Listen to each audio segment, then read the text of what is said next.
Estados Unidos combate en el Golfo Pérsico, Irán sangra, Israel está bajo fuego de misiles, la economía global se fractura y en Moscú, Vladimir Putin espera, sin combatir, sin amenazar, solo observando cómo cada semana de esta guerra hace más fuerte la posición estratégica de Rusia, más profunda la dependencia energética de Europa y más delgada la credibilidad global de Estados Unidos. Nadie en Washington quiere decir esto en voz alta, pero los números no mienten.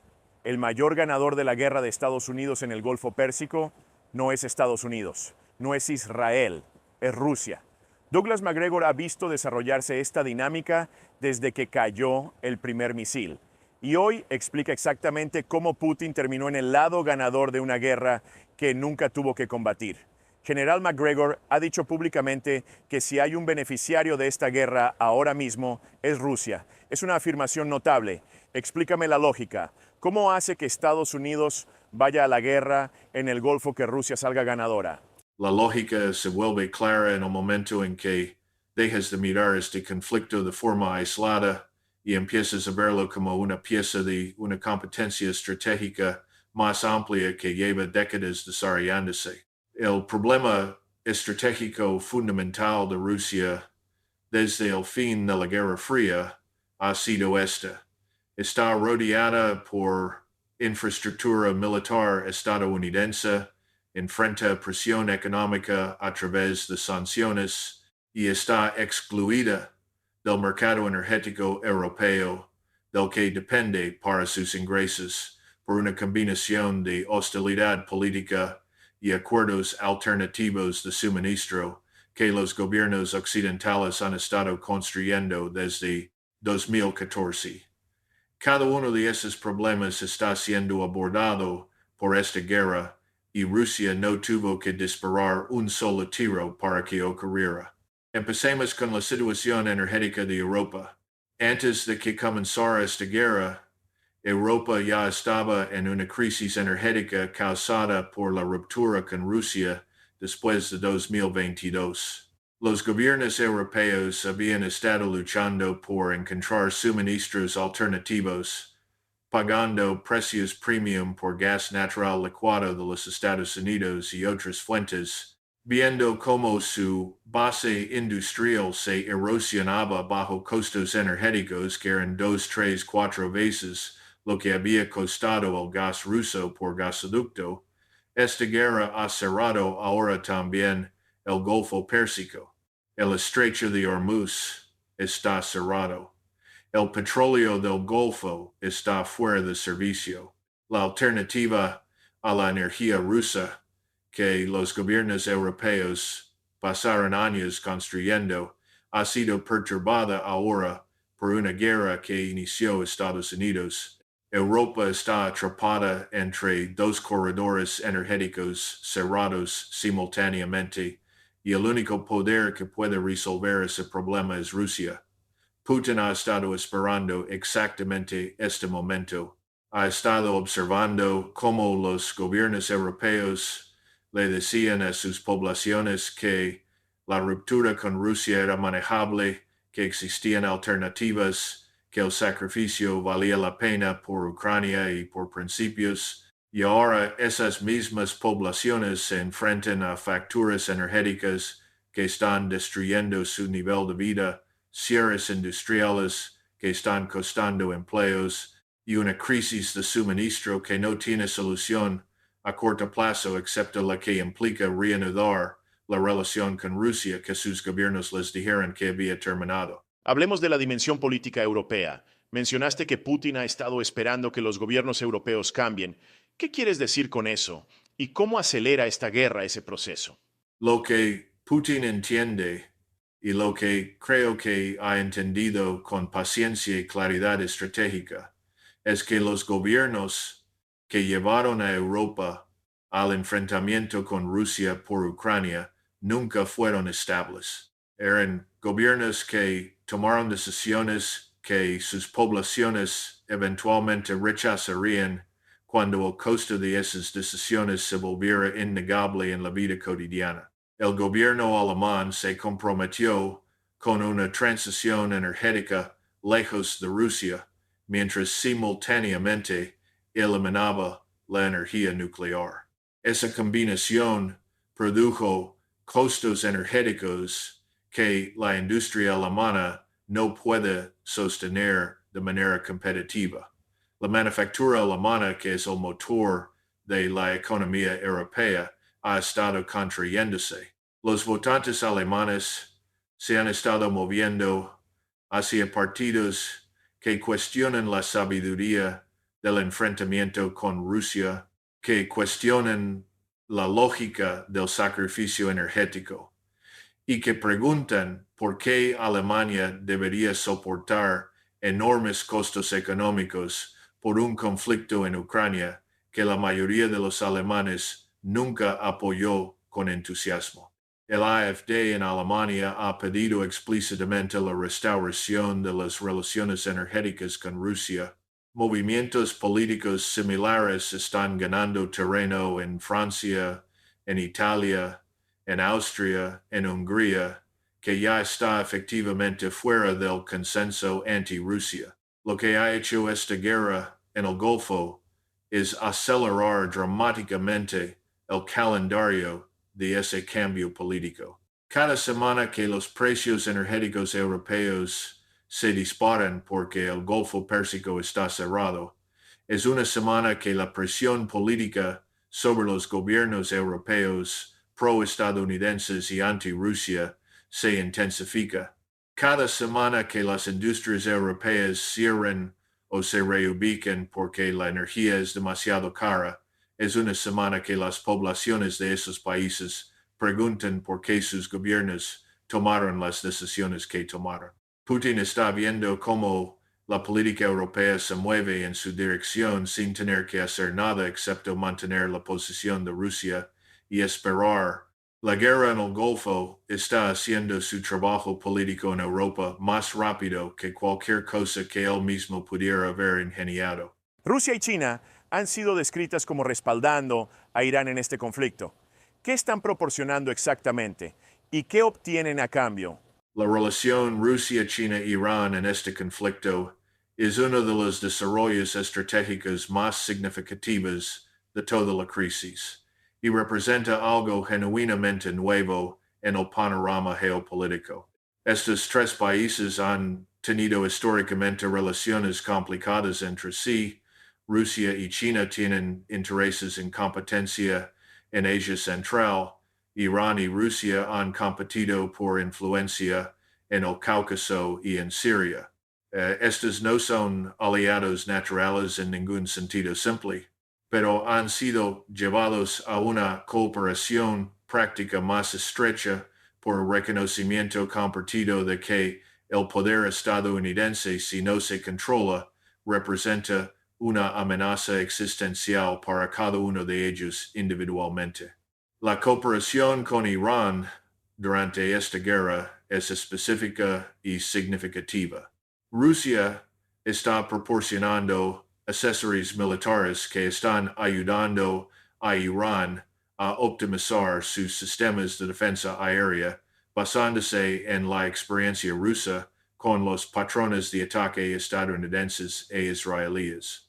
La inteligencia militar rusa, que ha estudiado la doctrina de campaña aérea estadounidense en detalle a través de su experiencia en Siria y en otros lugares, está siendo compartida con los planificadores militares iraníes.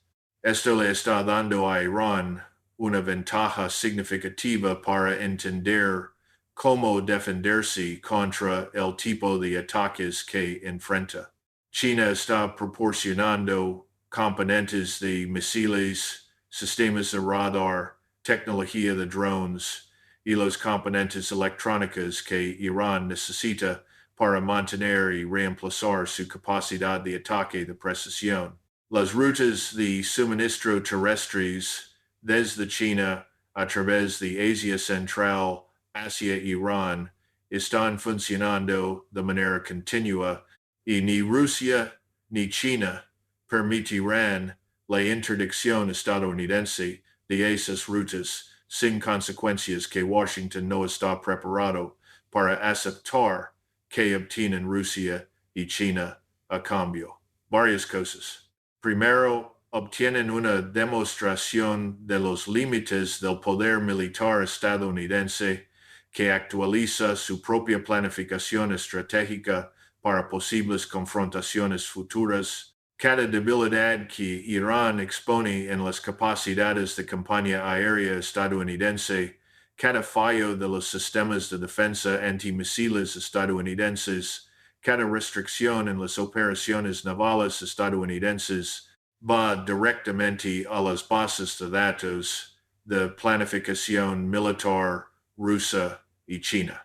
Segundo, obtienen los beneficios económicos de un mundo que se está diversificando lejos de la dependencia del dólar más rápido de lo que de otro modo lo haría. La crisis energética creada por esta guerra está acelerando el cambio hacia transacciones denominadas en yuanes y sistemas de pago alternativos de los que tanto Rusia como China se benefician. Tercero, obtienen el beneficio estratégico de una América distraída y sobreextendida que tiene menos capacidad para disputar sus intereses en otros lugares. Mencionaste la posición energética de Rusia. Profundicemos en eso.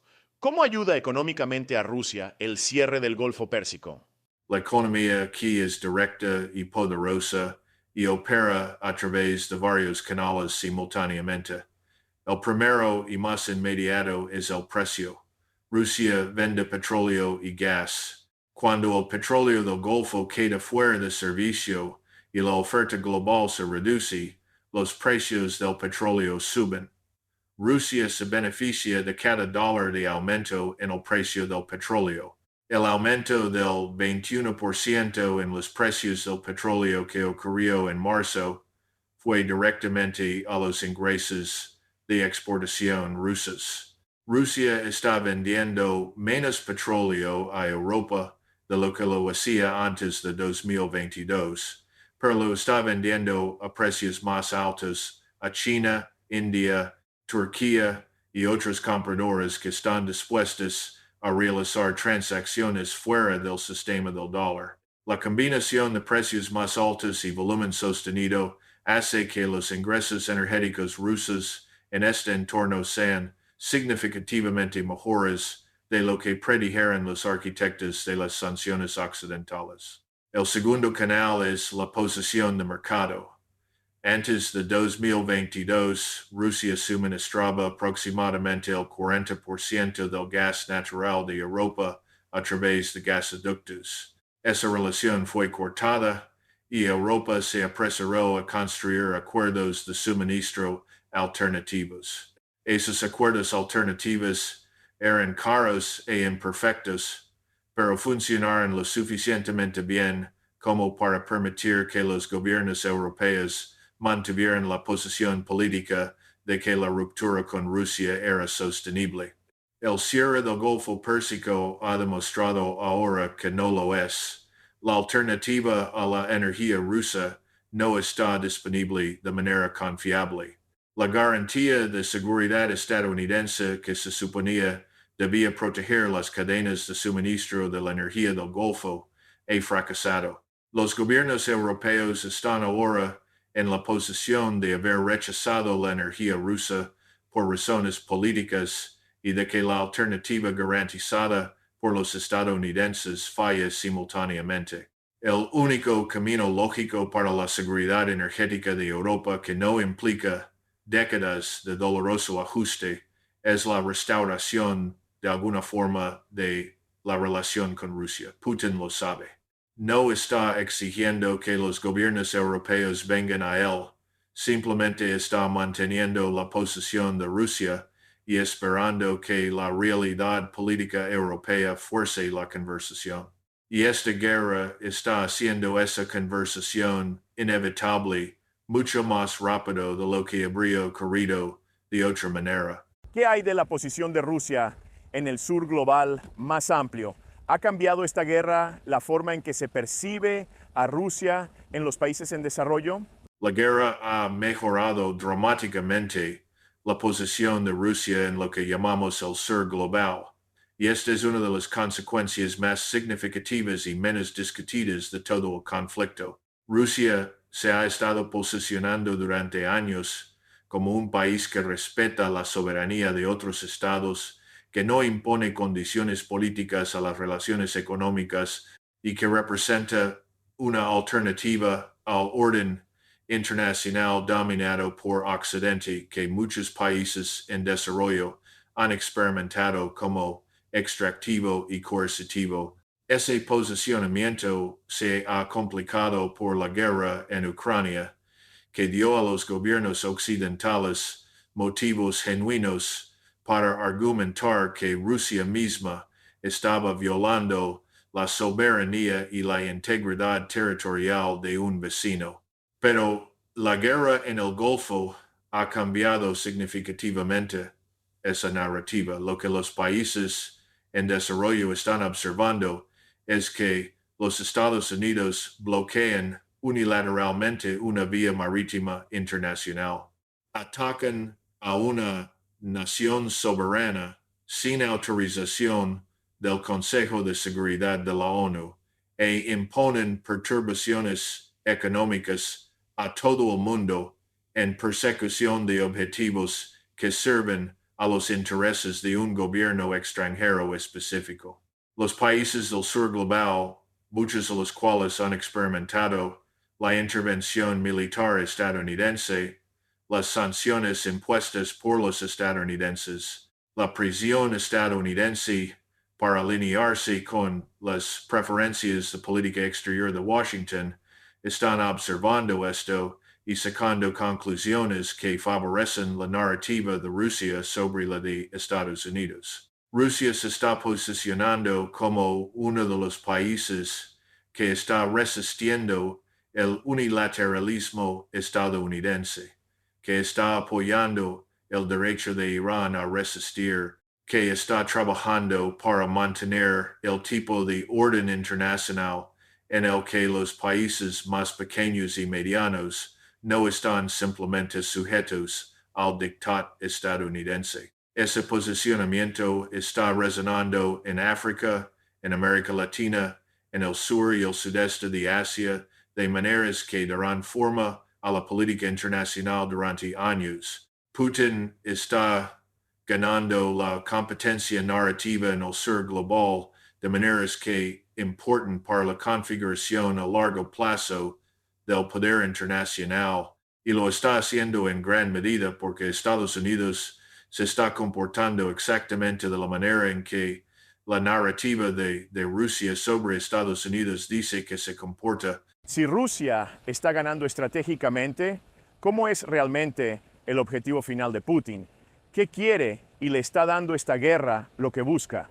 El objetivo final de Putin, según puedo evaluarlo a partir de todo lo que ha dicho y hecho durante la última década, no es la dominación global al estilo soviético. Es algo más específico y en cierto modo más alcanzable. Quiere una Rusia que esté segura dentro de su propio vecindario, que no esté rodeada por infraestructura militar estadounidense, que tenga acceso confiable a los mercados europeos para su energía y otras exportaciones, y que sea tratada como una gran potencia con una esfera de influencia legítima en el espacio postsoviético. Quiere un mundo multipolar en el que Rusia sea una de varias grandes potencias, ninguna de las cuales puede dictar a las otras, y en el que las reglas del compromiso internacional reflejen los intereses de todas las grandes potencias, en lugar de ser establecidas unilateralmente en Washington. Esta guerra le está dando avances hacia cada uno de esos objetivos. La unidad y cohesión de la OTAN se está fracturando. Los gobiernos europeos están siendo obligados por la realidad económica a reconsiderar el enfrentamiento con Rusia. La credibilidad militar estadounidense está siendo visiblemente degradada en un teatro donde no puede entregar los resultados que promete. El estatus de reserva del dólar se está erosionando más rápido de lo que nadie predijo. La coalición internacional que los Estados Unidos construyeron en torno a la oposición a las acciones de Rusia en Ucrania se está disolviendo a medida que los países que apenas fueron persuadidos para unirse en primer lugar ahora tienen sus propias crisis económicas urgentes causadas por la guerra del Golfo. Nada de esto significa que todo va perfectamente para Putin.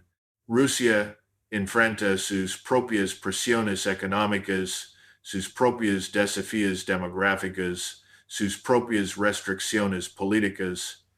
La guerra en Ucrania no está ganada y continúa consumiendo recursos rusos. Pero en la competencia específica entre las posiciones estratégicas rusa y estadounidense que se ha estado desarrollando desde 2014, esta guerra en el Golfo representa el cambio más significativo a favor de Rusia que ha ocurrido desde que comenzó el conflicto.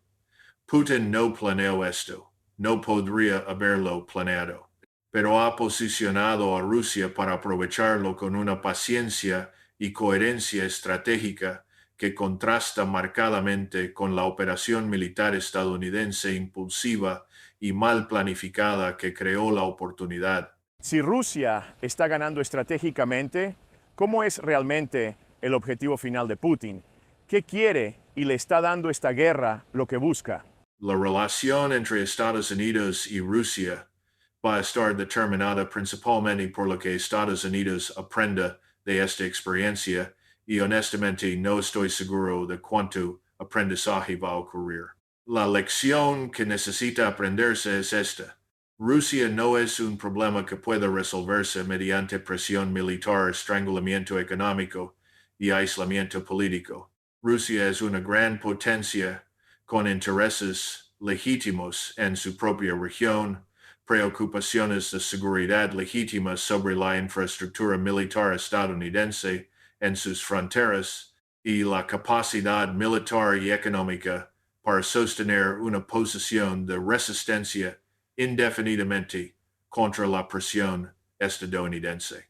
Cada intento de tratar a Rusia como un adversario manejable que eventualmente capitulará ante suficiente presión ha producido el resultado contrario al previsto. Rusia se ha vuelto más resistente, más autosuficiente, más estrechamente alineada con China y más dispuesta a apoyar a otros países que resisten la presión estadounidense. La guerra en el Golfo es el ejemplo más reciente y más dramático de este patrón. Estados Unidos ha creado una crisis que ha beneficiado a Rusia estratégicamente, debilitado la alianza occidental y acelerado el mismo orden mundial multipolar que la política estadounidense ha estado tratando de prevenir. Un reinicio genuino con Rusia requiere reconocer que la estrategia de cerco ha fracasado, que la expansión de la OTAN hacia las fronteras de Rusia fue un error estratégico y que los intereses estadounidenses se sirven mejor con una relación estable con Rusia que con un enfrentamiento permanente que está agotando los recursos y la credibilidad estadounidenses. Nada de eso es políticamente posible en el entorno estadounidense actual. Las personas que establecen la política rusa de Estados Unidos no son principalmente responsables ante los resultados estratégicos. Son responsables ante los compromisos institucionales y los intereses financieros que han impulsado la política rusa de Estados Unidos durante 3 décadas. Hasta que eso cambie, la relación continuará en su trayectoria actual y Putin continuará esperando, con la paciencia de alguien que cree que el tiempo y la realidad estratégica están de su lado. Basándome en todo lo que puedo ver, puede que tenga razón. Estados Unidos fue a la guerra en el Golfo. Rusia no disparó un solo tiro. Y de alguna manera, Rusia está ganando. La crisis energética europea se profundiza. La alianza occidental se fractura. La credibilidad estadounidense se erosiona. El dólar se debilita. Ucrania queda con menos apoyo. Y Putin espera. Así es como se ve la paciencia estratégica. Así es lo que ocurre cuando inicias una guerra sin pensar en quién se beneficia del caos. Washington creyó que estaba combatiendo a Irán, estaba entregándole a Rusia el futuro.